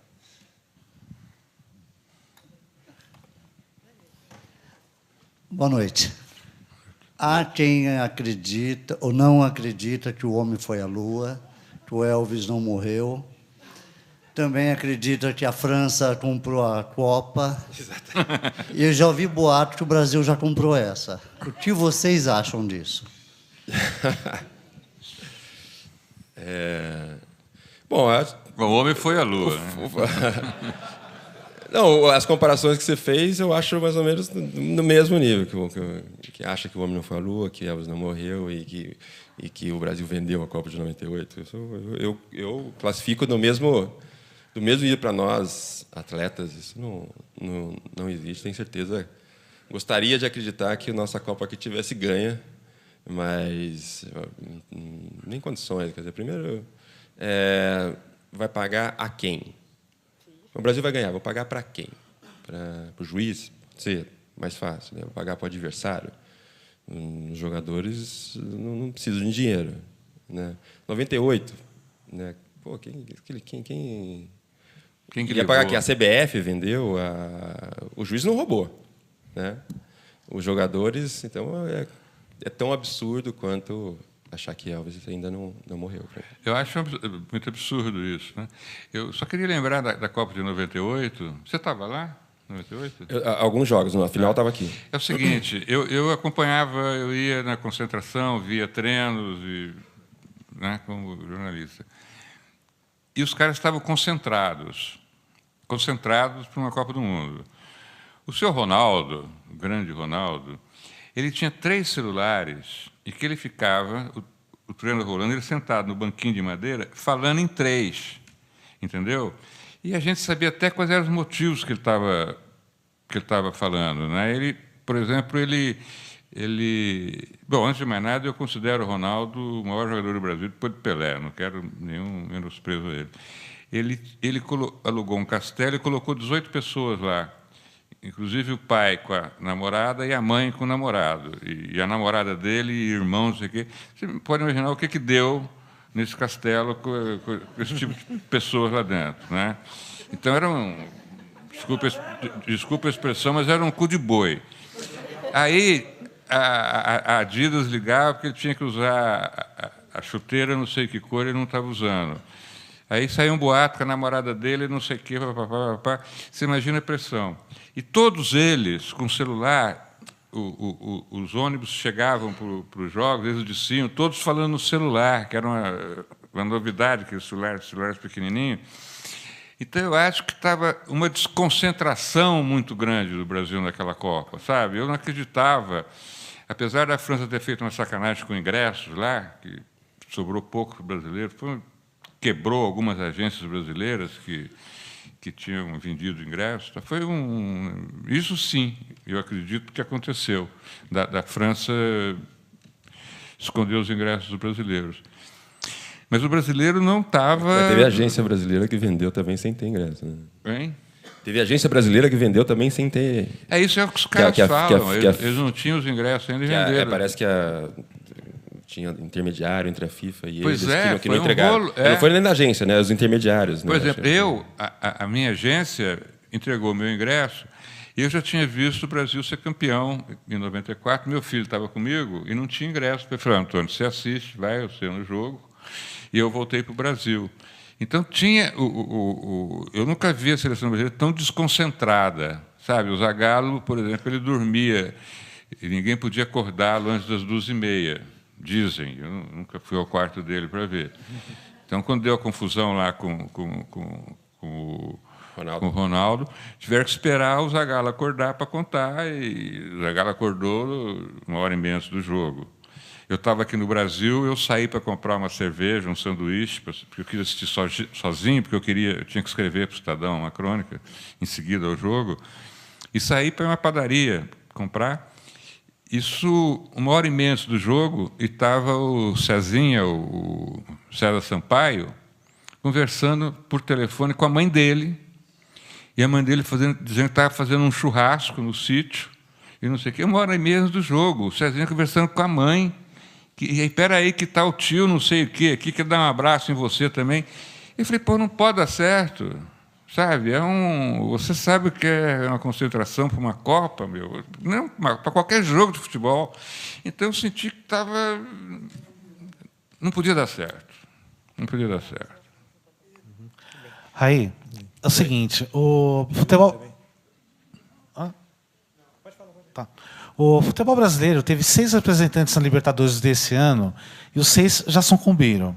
O Campeonato Brasileiro, até agora, em 5 rodadas, não teve nenhum jogo que empolgasse com a tempo de bola rolando assim no padrão ideal que a FIFA deseja, tal, e com um futebol assim, vamos dizer, sofrível. Você acha que é muita covardia tática dos técnicos? Os times estão mal preparados, mal capacitados? O que acontece? Até acho que uma junção de fatores, né? A gente tem que admitir que o nível técnico também tá baixo. Treinador de futebol são sempre os mesmos, está começando a surgiu alguns que não emplacaram, alguns novos de renovação, mas você vê que são sempre os mesmos, então não tem uma renovação. Então, isso tudo vem da organização, quer dizer, não existiu um incentivo à formação de treinadores, né, de investir na qualidade da formação desse treinador. E aí podia assim, vir na federação, confederação, incluindo clubes e tudo. Investir na formação, quer dizer, o cara quer ser treinador, foi jogador, deixa ele ir. Assim, né? Então, não existiu um investimento nisso para surgir, para ter, né, cabeças novas, né, bem preparadas. Até tem cabeças novas, eles não têm preparados, ou então bem preparados que também ou então não são cabeças boas. Então, acho que esse jogador e treinador tem. Existe, eu acho que são vários fatores para chegar nesse nível, que você falou, 6 que caíram, né? Existe um ponto que também foi discutindo com jornalistas de fora, que eu que falei para ele, mas eu fui ver que realmente existem na seleção brasileira hoje existe Dante, Davi Luiz, William passou pelo Corinthians, mas Maxwell. Na seleção brasileira são todos jogadores que apareceram lá, foram com 15, 16 anos. Hulk, olha quantos na seleção brasileira. Sim. Quer dizer, a porcentagem é gigantesca. E tem mais, eu não estou lembrando aqui, mas tem mais, muitos que surgiram lá, e outros que surgiram lá, que não vieram para a seleção, mas que são de outro nível, ou outros que estão jogando em outras seleções, né? Tem na Croácia, tem não sei o quê, tem no Japão, tem no... Aquele lateral esquerdo do Atlético, o Felipe Luiz, jogou no... Felipe Luiz, né? Saiu direto do não foi um super jogador. Então, a qualidade da categoria de base, né, que antigamente surgiam e iam para... Surgia, fazia sucesso, ia para lá, ia para a seleção, depois ia para fora. Agora, para ter 5, 6 jogadores, são mais, sei lá, 10 jogadores nível de seleção brasileira que a gente não conhecia, chuta quantos saíram. E sai geralmente os melhores. Então, na categoria de base, já tem uma queda técnica por isso. Sempre teve grandes jogos, né? Lembrando do passado, né? Jogos de como ele chamava, aspirantes, né? Sim, que tinha o campeonato aspirante que era na preliminar que ia time e tal. E você caindo a qualidade técnica do juvenil, dos juniores, caindo a qualidade técnica, o treinador do juvenil, dos juniores, quer ganhar também. Aquela coisa, eu não tenho craque, vou armar um time para ganhar. Você cai a qualidade técnica de todas as categorias de base. E então o jogador cresce, tem 1 ou 2 jogadores bons, o resto é médio. Então, isso faz com que, né, se você tem numa categoria de base, eu participei do Botafogo de Ribeirão Preto, sei lá, tinha um Boiadeiro que jogou, tinha, lá no Botafogo, vários jogadores que chegaram depois da seleção ou foram para grandes times. Então, tinha um grande time no Botafogo de Ribeirão Preto. Então, nosso time, tecnicamente, já jogava bonito, porque você tinha 5, 6 jogadores de alto nível. Com certeza, se fosse hoje, desses 6 que tinha no Botafogo, 3 estariam no exterior, com 15 anos. Então, isso também complica, né? Tem, acho que a coisa do falta de investimento na treinadores, formação de treinador, uma escola para isso. E a qualidade técnica dos jogadores, porque também os melhores estão fora. Mas tem essa coisa de... antigamente, né, não tão assim, na minha época, assim, os campeonatos juvenis, juniores, eram de ótima qualidade. Hoje cai, e não é questão de não estar surgindo mais, é que já estão indo com 16 anos. Né? Então, isso acaba, já caindo a qualidade lá embaixo, também acaba refletindo em cima. Né? Tem a famosa geração de 87, né, que é do Messi, que é o Messi, o Fábregas e o Iniesta, se não me engano, que eles são de 87, né? E eles foram para o Barcelona moleques. 12 anos, acho. Eles começaram a jogar juntos lá e estão até hoje. Então, eles, dentro de campo, eles não precisam nem olhar. Eles sabem onde o cara está, meu. É para pumpar, né? Ainda bem que não jogam os 3 juntos na Copa. Bom, olha só, nosso tempo está chegando ao fim. Dá tempo de fazer mais 2 perguntas? Então, eu vou pedir aqui, olha, é que já tinham levantado a mão. Ela e o rapaz aqui, só vou te pedir... Isso. Hoje favor. caiu para o lado de cá. Vou te pedir uma coisa. Não pergunta sobre futebol, não. Oi, boa noite. Boa noite. Na verdade, assim, a minha pergunta é para o Raí e eu queria voltar um pouco na questão do torcedor, né? Eu sou filha única e meu pai era italiano, palestrino e ex-lutador de boxe. E ele desistiu do futebol quando ele viu o Brasil perder a Copa de 50 no Maracanã. Então, assim, eu cresci com ele falando, futebol acabou em 1950 e tal. E não tinha referência nem de irmão, nem de ninguém, de família, assim, em relação ao futebol. E aí, em 1991, eu estava assistindo o jogo São Paulo e Corinthians, final de Campeonato Paulista, 3-0 São Paulo. E eu fiquei... Pois é. Eu tinha 7 para 8 anos. Eu falei assim, gente, mas, tipo... Eu já tinha visto os jogos de futebol de outros times, inclusive do São Paulo, mas nenhum jogo tinha me despertado o interesse. Fiquei pensando, mas... O que esse cara fez com a bola? E foi um negócio que, assim, me arrepiou. Que maravilha.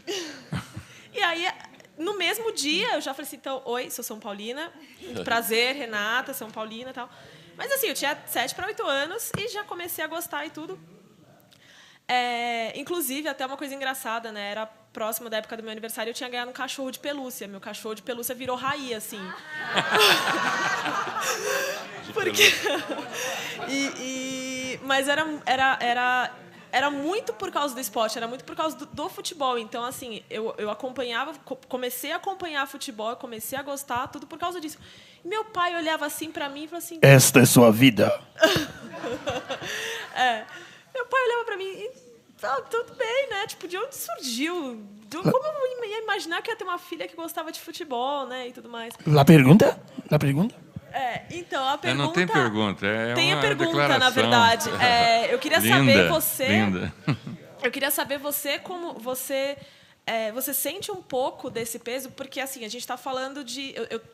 Meu caso tem muito a ver contigo, mas, assim, você sente o peso de ter criado uma geração de São Paulinos...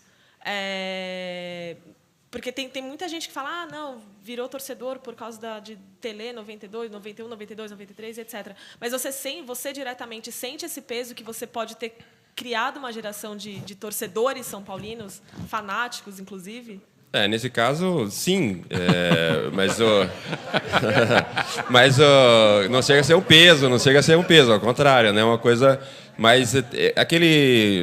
Eu acho que eu tive um papel muito importante, junto com o Tele, obviamente. Um papel muito importante, mas aquele... Não só como jogador, como líder, né? E de ter feito parte da montar aquela equipe, né? E o espírito daquela equipe. Eu acho que aquela equipe, além de jogar muito bem, né? E eu ter passado, como falei, 3 anos como melhor do Brasil, isso, aquela equipe, além disso, jogar bem, de ter jogadores, grandes jogadores, ela tinha um carisma, tinha uma aura, porque era legítimo, porque era verdadeiro com relação ao nosso relacionamento de jogadores, e amizade, querer, e aquela relação com o Tele, que também era meio conflituosa, mas que dava resultado. Eu acho que e com certeza, não só, né, e aí eu acho que eu individualmente, assim como né, o Robinho teve na época, o Neymar agora de Santista, acho que eu tive um papel, Miller e alguns outros, Zete e tal, alguns outros teve um papel importante. Mas acho que essa coisa coletiva, eu acho que fez o fenômeno, né? E não só dentro de campo, né? Porque era um time que era simpático também a outras torcidas, né? Que era muito simpático às outras torcidas e que passava algo mais, quer dizer, aquela beleza daquele espetáculo era o Tele, mas era também por esse entendimento que a gente tinha, e esse algo a mais que fazia com que a gente jogasse bem também, tão bem. Tocava aí no intangível do torcedor, né? Tinha uma magia por trás ali, que não era só o capitão que jogava bem, ou só o Tele, mas era a magia do coletivo, que tinha uma coisa do Tele, né? Eu falo que eu aprendi. O Tele tinha essa coisa que ele fazia em 82, né? Sócrates, Falcão, Zico, Cerezo, só craque, e a beleza era coletiva, né? E era o Tele. Então, o Tele ele conseguia fazer com que os jogadores tivessem tanto prazer em ter uma vitória coletiva, com uma beleza como se diz assim, dessa harmonia, né, entre os jogadores, era quase uma coreografia, digamos assim, né, coletiva. A gente tinha tanto prazer de jogar dessa forma, coletivamente, que isso passava, né? Ele conseguiu em 82, então, cada um ali de 82 podia ser o craque da Copa. Mas era o coletivo que se sobressaía, né? Ele tinha essa arte. O Rei, ele falou que já acabou, mas deixa eu fazer uma pergunta também, quando eu estivesse lá. As pessoas todas falam do Tele, né? Não é a primeira pessoa que eu vejo falar com essa... Inclusive falando que, às vezes, tinha uns ruídos, não sei o quê, mas qual era do Tele? Como é que ele... Não, porque técnico hoje, de futebol... É tudo um bando de mal-humorado, né? O repórter pergunta ele já olha para assim, é o seguinte, como se fossem donos do mundo, superiores a todo mundo, é todo um bando de nada, né? Mas o que o Tele tinha, né? Era acho que para aglutinar assim, em torno dele essa simpatia, né? Dele perder a Copa de 82, foi chamado para 86 sem ninguém reclamar, o povo queria que ele fosse de novo em 86, já não tinha aqueles 4 e tal, mas onde é que pegava o Tele para vocês? Ele era acho que o grande diferencial, ele era um apaixonado pelo que fazia, mas uma paixão com ideologia, que era que ele chamava de uma maneira simples assim, não era um jogo bonito, eu esqueci agora com aquela expressão que ele usava, assim, um futebol bem jogado. Só que o futebol bem jogado para ele era muito bem jogado. E ele não se contentava com menos que isso, né? Sei. E ele, assim, se no time dele tivesse 11 jogadores, um é mais ou menos tecnicamente, ele botava aquele cara, já que você não é tão talentoso naturalmente, vai ter que ralar aqui para fazendo repetição para fazer o passe, pelo menos não desequilibrado no conjunto. Sei. E aí fez com vários. Mas ele era um apaixonado. E ele tinha uma maneira, assim, não era um estrategista, não sei o que, mas ele tinha uma coisa meio de teatro, que você já foi ator, né? Ele tinha uma coisa de teatro que era a repetição, que é o ensaio. Eu fiz uma peça só. Eu sou ator, porque nós estávamos Deixa eu explicar. Eu não sou ator, eu sou autor. Todo teatro tem um buraquinho naquela parede lá que é para a gente ficar vendo o público, né? Se está a casa cheia e tal, não sei o quê. E antes da gente entrar, eu estava procurando buraquinho e tal. Estou procurando porque eu já fui ator, eu sei disso. Tá? Eu não sou ator, não. Tentei. Bom, mas já fez várias peças, né? Já atuei. Várias peças. Mas tem isso, ele tem uma coisa já que era a repetição, né? O perfeccionismo da repetição daqueles grandes diretores de teatro. Sim. Nos mínimos detalhes, perfeccionismo nos mínimos detalhes. E não ficava satisfeito com menos que aquilo. E aí essa repetição... muita gente não gostava, né? Os atletas não estavam acostumados. Uma repetição, né, o jogador de futebol, principalmente os que têm facilidade tecnicamente, falam, pô, não precisa me ensinar, não sei o que, acha que já sabe. Só que chegava um momento dessa repetição que a coisa começava a sair automática, né? Era tão que saía tão automático que não tinha como a gente discordar dele, né? Pô, o que ele falou, o que ele fez em 2 meses aqui, foi um saco, 3. Pô, mas agora estamos... Está muito bom, está muito gostoso jogar dessa forma. Né? Que bom. Mas era o idealismo, é uma paixão e um idealismo, né? Do futebol arte. Maravilha, obrigado. Bom, a gente já está com o tempo bem estourado mesmo. Vou pedir desculpa até para a lateral direita que não deu para chegar a bola ali. Mas vamos para a última pergunta, tá bom? Então, já que vocês estão falando da Copa de 82, a Copa de 82 só tinha um estrangeiro, que era o Falcão. Todos jogavam no Brasil. Então, o que acontece hoje? A maioria, acho que quase todos os jogadores do time do Filipão são estrangeiros. Deve ter um ou outro que joga no Brasil. Então, não se cria uma identidade entre o torcedor e o jogador. O jogador não tem aquela motivação que tinha. As pessoas pintavam a rua. Hoje em dia está meio dividido. Uns querem a Copa, outros não querem. Eu acho que dá para se fazer uma seleção. Pode até ser campeã, mas eu acho que dá para fazer uma seleção só com jogadores que jogam no Brasil. É a minha opinião. O que vocês acham disso? Quer fazer as... Só para deixar... Faz as duas e a gente emenda uma resposta na outra. Eu acho que a própria plateia aí já aí discordou de você. Faz uma resposta só. A pergunta que eu queria fazer para o Raí... Boa noite, primeiro. A Fundação Gol de Letra tem algum incentivo do governo brasileiro? Tá. Vou começar respondendo a dele aqui. Não, a dele eu já respondi. Já? O que você falou? Não ouvi. Eu falei que a própria plateia respondeu para ele. A plateia respondeu para ele? Sim, porque... Não, posso me estender um pouco, porque no começo da sua frase você falou que o Brasil não está mais pintando a unha, não, a rua. Vai pintar ainda. Tem. Esses caras estão lá, mas eles estão muito próximos da gente. Inclusive o Neymar, que foi para lá agora há um ano, não tem um ano ainda, sabe? Eles são brasileiros. Eu considero a seleção brasileira, eu não considero uma seleção estrangeira, não. E se você fizer uma seleção brasileira dos caras que estão aqui, não ganha nada, não. Não ganha.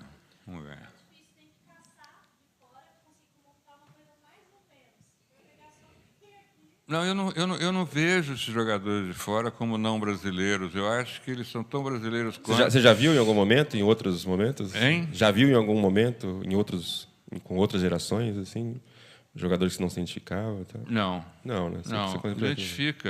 Identifica. Mesmo o Falcão, né, que era da Roma, eu acho que isso aí ele que pode dizer.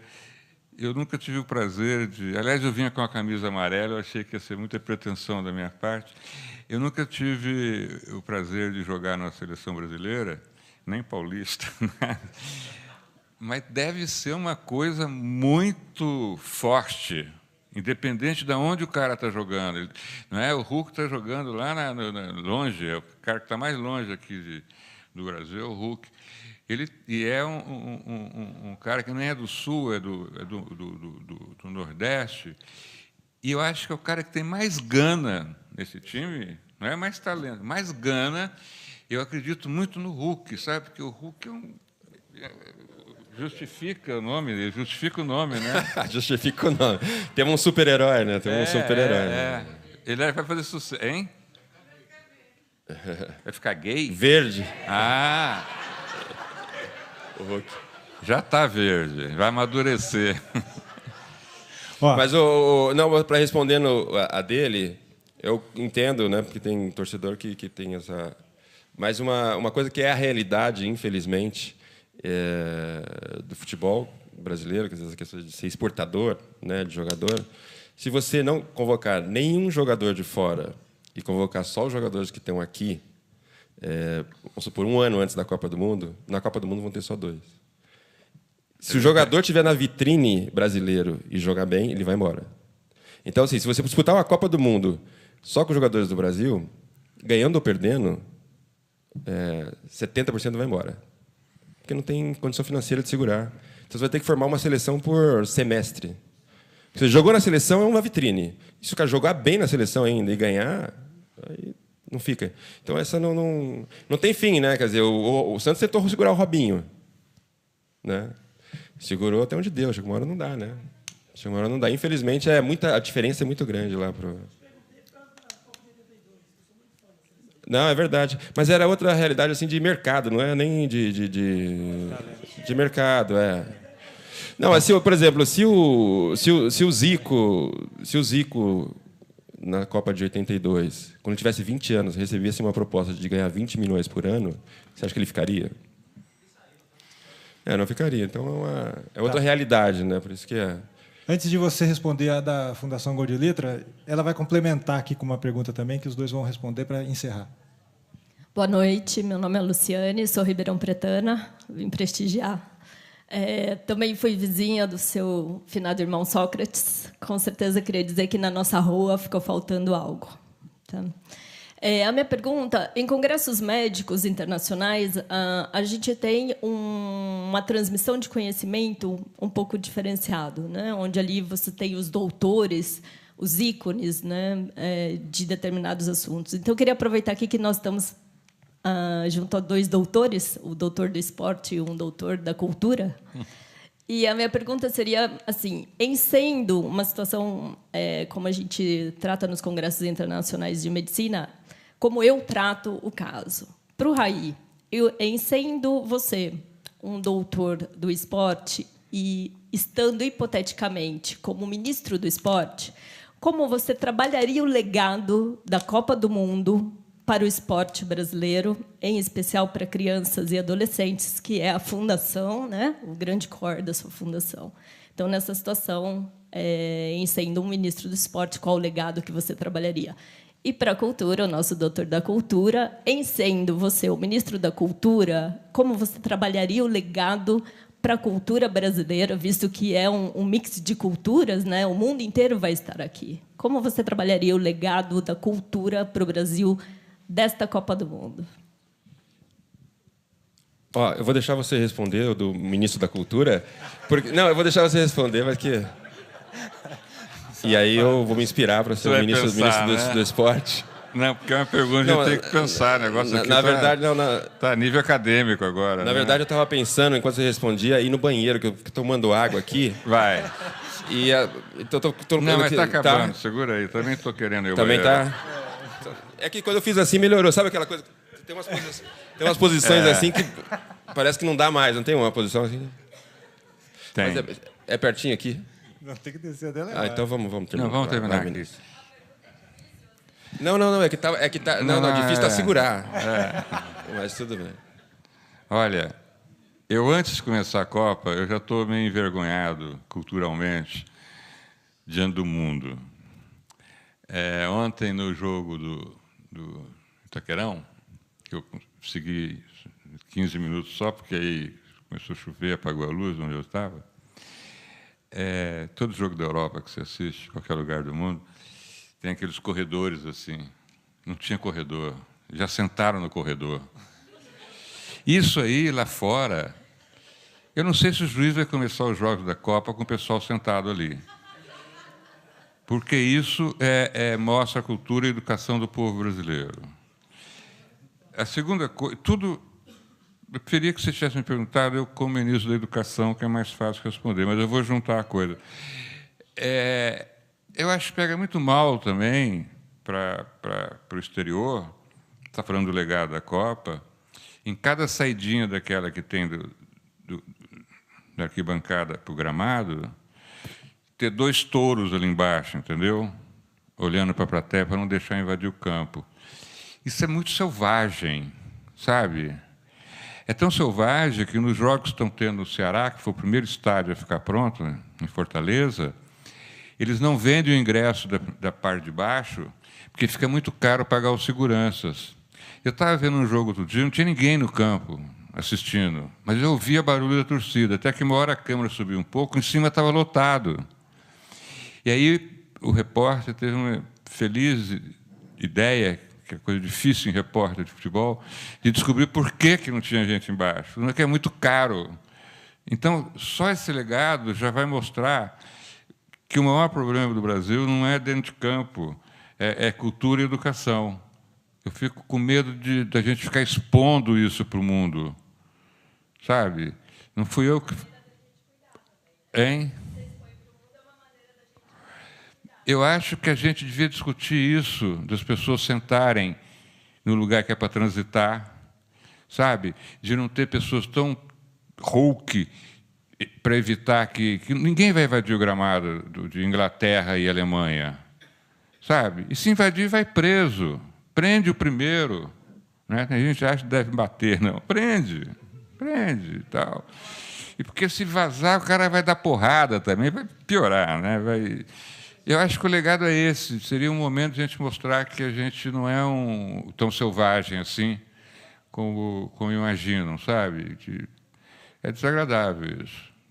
Muito obrigado pela pergunta. Vamos lá, antes que você... Antes que você... Agora já foi.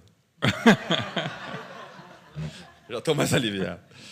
Não, bom, a pergunta também é ótima, né? Como ministro do esporte, você ter dois grandes eventos, os dois maiores de todos os... E a Olimpíada, né? O maior de todos os tempos.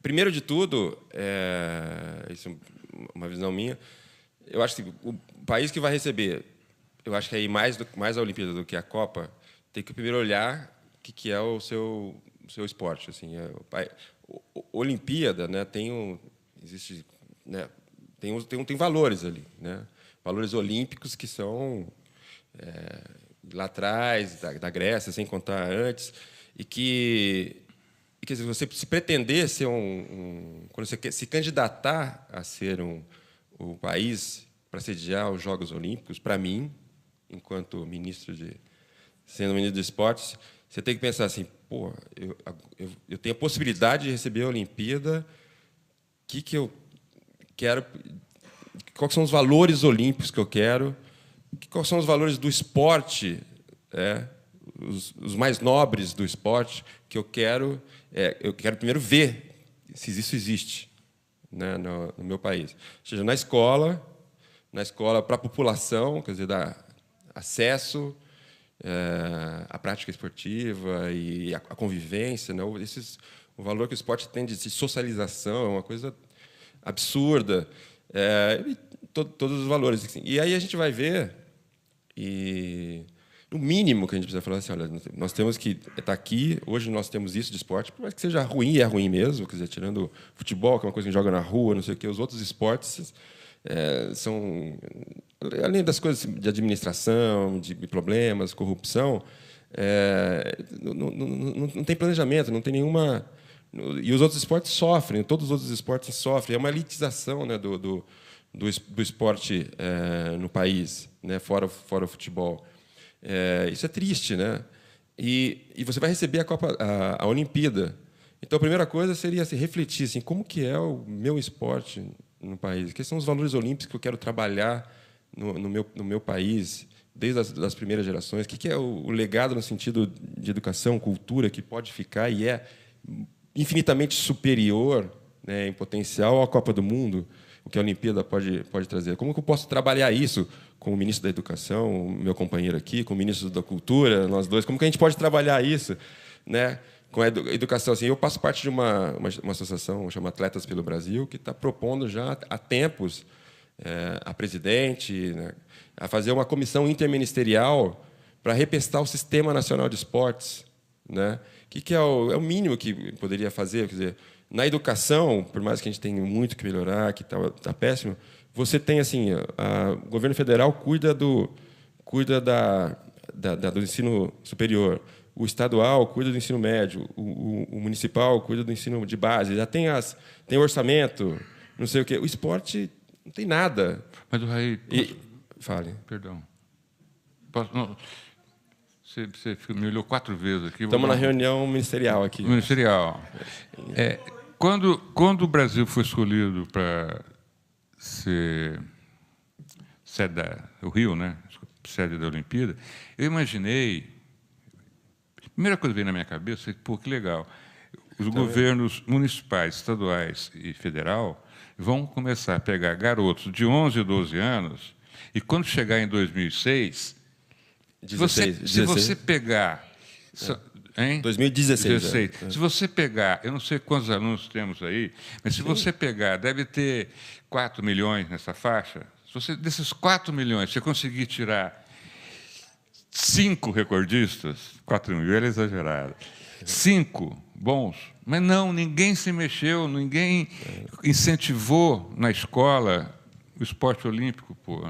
Nem corrida. E nem se pensou, poderia não ter conseguido. Sim, mas né? tudo bem. Nem, assim, pode até... Mas não se pensou numa política... Ninguém pensou. Eu pensei na hora, falei, pô, não está na hora eu pegar um jogador de 12 anos agora. Quando chegar em 2016, eles vão estar com 17, 18 anos, meu. E para você ter... E aí tá, né? Para você ter o talento, a exceção, que vai ser um atleta, você tem que massificar, democratizar a atividade esportiva, a atividade física, as modalidades que não são olímpicas e tal. Nenhum plano, nada. Então, acho que isso trabalharia esses dois lados, né, de cultura e educação, e uma política de esportes, que eu estava falando da questão da educação, quer dizer, o governo federal tem o programa Segundo Tempo, o governo estadual tem um outro programa, o governo municipal tem um clube escola. E não, é um desperdício de dinheiro, de energia, não se falam, e não se falam não fala com a escola, né? Alguns municípios sim, mas aí, então os ministros, né, o ministro da Educação, como é que você vai pensar numa política nacional sem falar, né, sem ter uma política conjunta? Os ministros não são nem do mesmo partido. Agora que está começando, mas não tem uma. Então, seria olhar o que eu tenho, medir em números, que não existem números, né? A gente está atrás, assim, o que é, qual a qualidade, não sei o quê, aonde que eu quero chegar? Até a Olimpíada, e aí o legado. Quer dizer, fazer uma política nacional, repensar na política nacional, que na Olimpíada pode dar algum resultado, e que a população pratica, tantas pessoas da população praticam mais atividade física, independente de ser atleta ou não. Nas escolas, infraestrutura, e tem mais integração, valorização do professor de educação física, e por aí vai. E aonde isso pode levar até 2020, 2022. Né? Então, é o mínimo. Quer dizer, e a gente está... Não dá. Não dá mais tempo, mas para pensar o plano, não dá mais tempo. Não dá para tempo. Não dá para essa. Não dá, mas se começar a trabalhar, em 2 Olimpíadas você tem... Mas a gente tem 2 anos para convencer os caras a pelo menos ter um plano, né? Ter um plano para... O ideal seria, visto que o Brasil vai sediar tanto a Olimpíada como a Copa do Mundo, toda essa política que você está propondo aí, que é o ideal, certo? Ela fosse trabalhada já lá desde 2005. Sim. Pois é, que eu tô... Mas ainda, algum momento tem que aqui começar, né? Com certeza.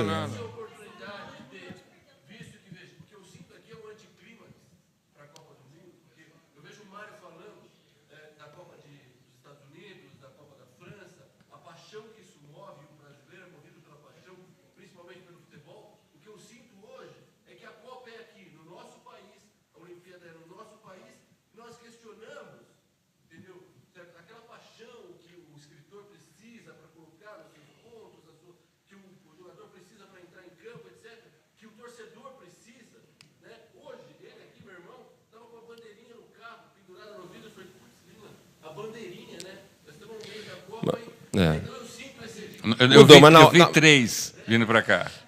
3. Está começando. Mas essa tem a magia do esporte, né? Meu irmão que viu. Na hora da Copa, acho que na hora vai. Primeiro gol contra a Croácia. Mas você tem razão, quer dizer, essa política. Eu acho que perdemos. Essa política não começou. Perdemos esse trem dessa Olimpíada. Perdemos esse trem. Mas podemos começar. Podemos começar. Sempre é tempo para começar. Eu acho que o legal pega é na próxima começar. estação. Gente, Da Gol de Letra não respondi. O Gol de Letra a gente não tem dinheiro, incentivo direto do Estado. A única coisa que a gente está num espaço. Há 15 anos atrás era uma escola abandonada que a gente reformou. Não sei o que, estamos no mesmo espaço, é um espaço do governo do Estado de São Paulo. É uma contribuição, uma sessão, né? E não tem financiamento. E a única coisa que que acaba sendo indireto, que tem alguns projetos nossos que a gente aprova em leis de incentivo, como na cultura tem atividades culturais também, lá na Gol de Letra também tem, né? Tem música, teatro e tal. E tem a lei de incentivo ao esporte também. Então a gente acaba utilizando. E a empresa que apoia a gente tem um benefício fiscal. Então chega acaba sendo um dinheiro público também, indireto, né? Mas não tem nenhum financiamento direto. É uma espécie de Rouanet. E a gente está se aproximando mais agora do...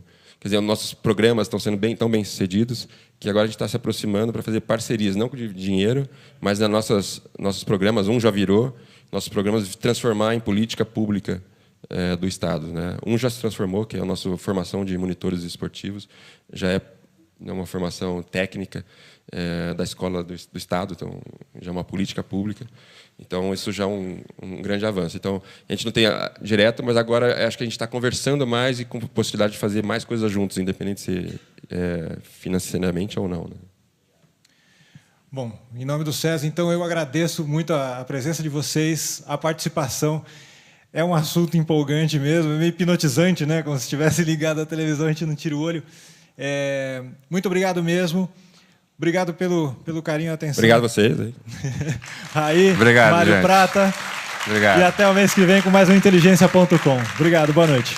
E o Jarba, você saiu muito bem, viu? Muito obrigado. Ailinense. Quem quiser falar comigo, só espera que eu vou...